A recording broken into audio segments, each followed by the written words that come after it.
Assalamualaikum warahmatullahi wabarakatuh. Apa kabar anak-anakku sekalian? Alhamdulillah.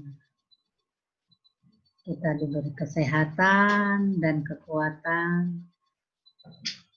Semoga kita dalam lindungan Allah Subhanahu wa Ta'ala. Amin ya rabbal alamin. Sebelum memulai pelajaran, Ibu akan memperkenalkan diri. Nama Ibu Yusminar. Dan untuk tahun ajaran ini, Ibu dipercaya untuk mengajar di kelas 8 dengan mata pelajaran IPS. Demikianlah perkenalan singkat dari Ibu. Untuk saat ini, kita masih menggunakan pembelajaran jarak jauh. Karena kondisi kita masih dalam keadaan pandemi. Apakah anak-anak sudah terbiasa mencuci tangan dengan sabun dan menggunakan masker apabila bepergian? Alhamdulillah. Semoga kita selalu menerapkan pola hidup sehat. Dan marilah kita berdoa semoga virus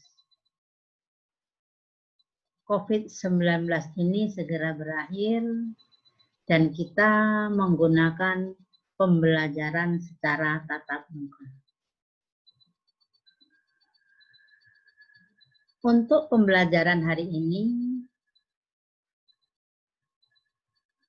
diharapkan peserta didik dapat menjelaskan pertama tentang keadaan geografis negara-negara ASEAN. Yang kedua, tentang letak wilayah negara ASEAN, luas dan letak geografis negara-negara ASEAN. Dan yang ketiga, tentang iklim dan bentang alam negara-negara ASEAN.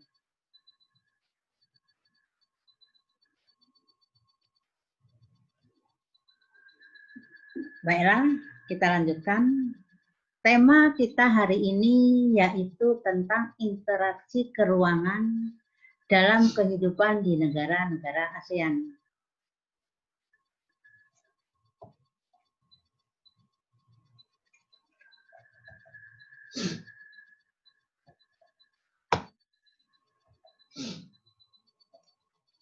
Secara garis besar,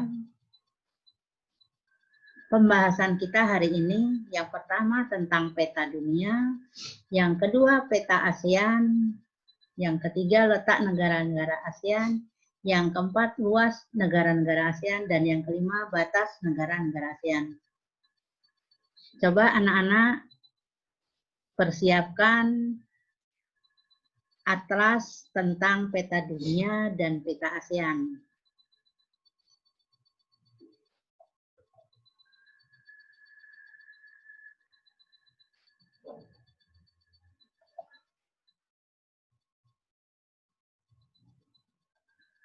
Di peta ASEAN itu di pojok terlihat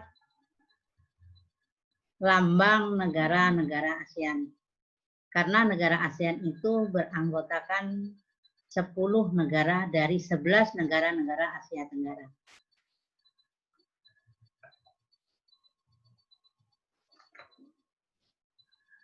Kita lanjutkan, yaitu tentang letak negara-negara ASEAN. Letak wilayah negara ASEAN kita bisa lihat dari letak astronomis dan letak geografis. Letak astronomis adalah letak suatu wilayah dilihat dari lintang dan bujur. Letak astronomis Asia Tenggara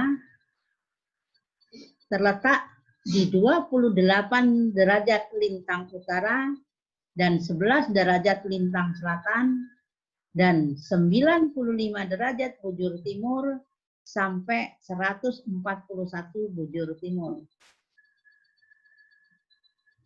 Letak geografis itu di antara dua benua, yaitu benua Asia dan benua Australia, dan di antara dua samudra, Samudra Hindia dan Samudra Pasifik. Secara garis besar, negara-negara ASEAN itu memiliki ciri-ciri sebagai berikut. Yang A, kompas, yaitu berbentuk hampir seperti lingkaran. Misalnya negara Kamboja.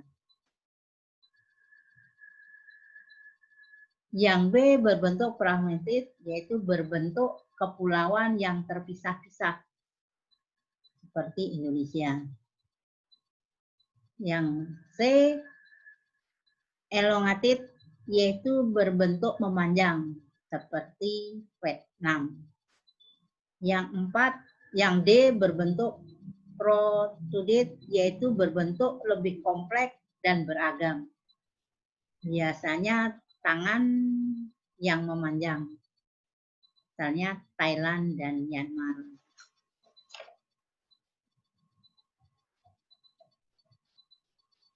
Kemudian luas negara-negara ASEAN. Luas negara-negara ASEAN itu untuk negara yang terluas adalah negara Indonesia. Lebih kurang 1.904.596 km persegi, dan negara yang terkecil yaitu negara Singapura, lebih kurang hanya 660 km persegi. Dan untuk yang lain silahkan dibaca dalam buku. Jumlah keseluruhan luas wilayah negara-negara Asia Tenggara itu lebih kurang 4.494.733 km persegi.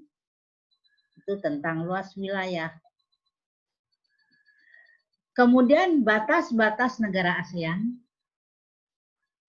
Yang sebelah utara itu di kawasan Asia Timur dan Samudra Pasifik. Yang sebelah selatan, Samudra Hindia dan benua Australia. Yang sebelah barat, kawasan Asia Selatan dan Samudra Hindia.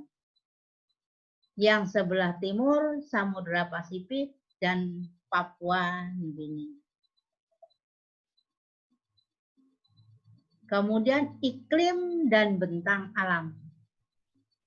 Berdasarkan letak astronomis, sebagian besar berada di iklim tropis.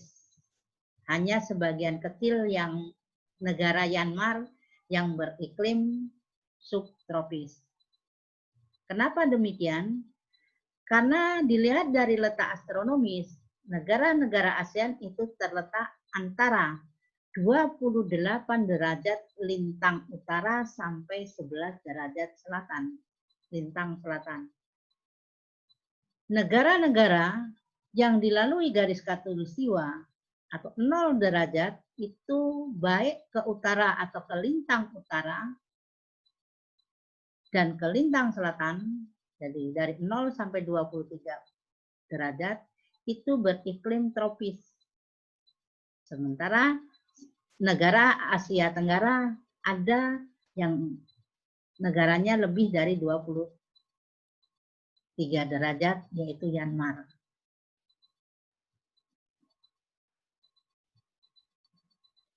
Negara Asia Tenggara itu dilalui oleh dua pegunungan yang besar, yaitu pegunungan Sirkumpasifik dan pegunungan Sirkummediterania.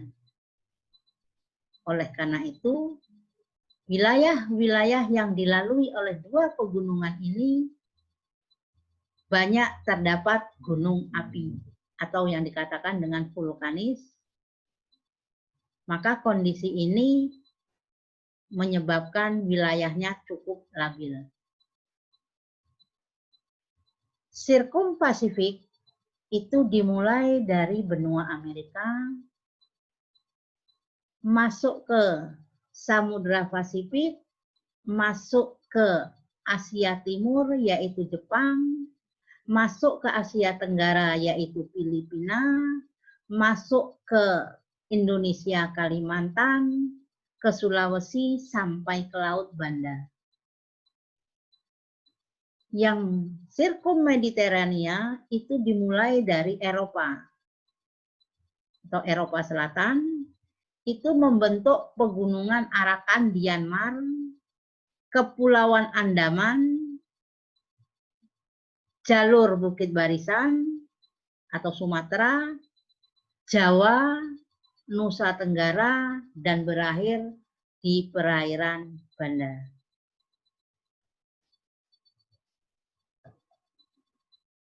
Demikianlah pembelajaran untuk pertemuan hari ini, dan kita lanjutkan minggu yang akan datang.